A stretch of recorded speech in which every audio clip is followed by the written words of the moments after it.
এটা বলার ওদেরকে স্বাধীনতাটুকু দেয়নি। জিজ্ঞাসা করবেন মিডিয়ার বন্ধুরা, বুঝতে পারছেন না? আজকে আমি যাওয়ার পরে অনেক গল্প শোনাবে, এও বিজেপি সহযোগিতা করতে এসছে, আজকে অনেক গল্প শোনাবে। মিডিয়ার বন্ধুদের বললে এতটুকু জিজ্ঞাসা করো যে 500 অধিক যে মুসলিম মানুষকে ধরে রেখেছো ওই ইনসিডেন্টকে কেন্দ্র করে সবাই কি দোষী? আর শুভেন্দু অধিকারীর সাথে রাত্রে ঠিক হয়তো যোগাযোগটা ঠিক রেখে দিচ্ছেন। ভুল বলছি নাকি? ফেস টাইমটা একবার চেক করে দেখুন।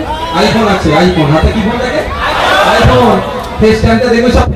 মমতা ব্যানার্জি আমাদের কত কথা ভাবে দেখো, আমাদের ভাইদেরকে মালদা মুর্শিদাবাদের লোকেদেরকে উত্তরপ্রদেশ হরিয়ানাতে মারছে, এটাকে মমতা ব্যানার্জি মিছিল করছে। যদি মমতা ব্যানার্জি সত্যি মিছিল করার দরকার ছিল কলকাতায় নয়, দিল্লির রাজপথে গিয়ে পার্লামেন্টের সামনে গিয়ে ঝন্ডায় বসার দরকার ছিল। এমপি আছে, আপনার এই খলিলুর রহমান সাহেবের উচিত ছিল পার্লামেন্টে ঢোকার আগে একটা অন্তত আপনার এই কি বলে পরে বলা না কি বলো ফ্ল্যাগারে লিখে জওয়ানদের জঙ্গিপুর লোকসভার অন্তর্গত শ্রমিকদের উপর অত্যাচার বন্ধ করতে হবে, অন্তত সেটা মিডিয়ার সামনে সারা ভারতবর্ষের মিডিয়ায় হাইলাইট হতো। এটা তাহলে ভাবতাম, এটা উনি করেননি। উনি এখানে এসে গল্প শোনাচ্ছে আর শুভেন্দু অধিকারীর সাথে রাত্রে ঠিক হয়তো যোগাযোগটা ঠিক রেখে দিচ্ছেন।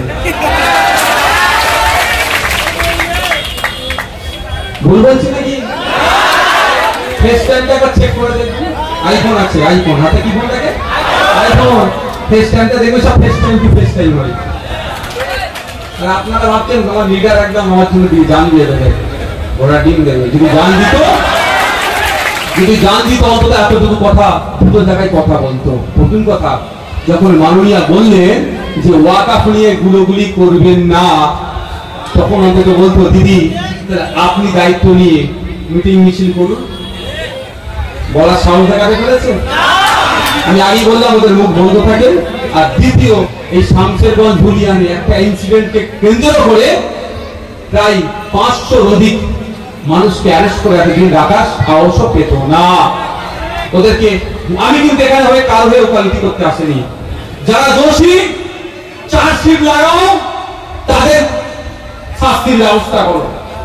যারা দোষী এই চন্দন দাস হরিগোবিন্দ দাসকে যারা খুন করেছে তাদের যাবজ্জীবন ফাঁসির ব্যবস্থা করো। কি আমরা সহমত নাকি ভাই? হাত তুলুন তো। চন্দন দাস হরিগোবিন্দ দাসকে খুন করেছে তাদের বিরুদ্ধে আমাদের লড়াই চলবে তো নাকি? কেন এরা মানুষকে খুন করবে? চার্জশিট লাগাও, তাদেরকে ফাঁসিতে ঝুলিয়ে দাও দরকার নাই। কিন্তু সেটাকে কেন্দ্র করে কোন নিরীহ মুসলিমকে আটকে রেখেছে, এদেরকে জামিন দিতে হবে, এইটুকু বলার স্বাধীনতা আপনার এমপি এমএলএ আছে তো? আমি চ্যালেঞ্জ করে যাচ্ছি, আজকের পরে হয়তো এমপি এমএলএ কিছু বক্তব্য দিতে পারে। মিডিয়ার বন্ধুদের বলবো এই কোশ্চেনটা করবেন যে 500 অধিক মানুষকে ধরেছে, সবাই দোষী না, মধ্যে অধিকাংশ নির্দোষ।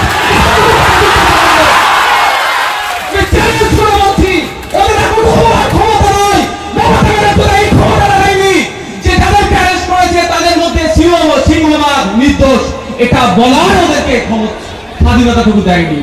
জিজ্ঞাসা করবেন মিডিয়ার বন্ধুরা, বুঝতে পারছেন না? আজকে আমি যাওয়ার পরে অনেক গল্প শোনাবে, এও বিজেপি সহযোগিতা করতে এসছে, আজকে অনেক গল্প শোনাবে।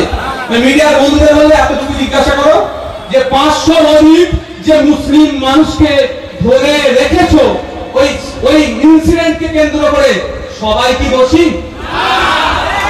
আমরা তো জানি সবাই দোষী নয়। তাই এমএলএ স্যার বা এমপি স্যারের এত ক্ষমতা নয় যে এতটুকু বলার না ওর মধ্যে সবাই দোষী নয়। আমি চ্যালেঞ্জ করে বলছি এই কথা বলতে ওরা পারবে না। কারণ কি বলুন তো, ওদের মুখে সেলাই করে রেখে দিয়েছে মমতা ব্যানার্জি। তো আমি মিনিস্ট্রি দিয়ে লাভ কি হবে? মুখে সেলাই করা থাকে। বন্ধুগণ, লড়াইটা কোন জায়গায় বুঝতে হবে। লড়াইটা ন্যায়কে প্রতিষ্ঠা করার লড়াই, হক কথা বলার লড়াই, সত্য কথা বলার লড়াই। এই সত্য কথা বলার জন্য আগামীতে আপনাদেরকে আমরা চাইবো আপনারা আমাদের পাশে থাকুন। এই শামশেরগঞ্জ থেকে এমন নির্ভীক সত্যবাদী লোককে জিতিয়ে পশ্চিম বাংলার আইনসভাতে আপনারা পাঠাবেন যে পশ্চিম বাংলার আইনসভাতে গিয়ে বারবার গঙ্গা ভবন দিয়ে সোচ্চার হবে মুখ্যমন্ত্রী ভাবতে হবে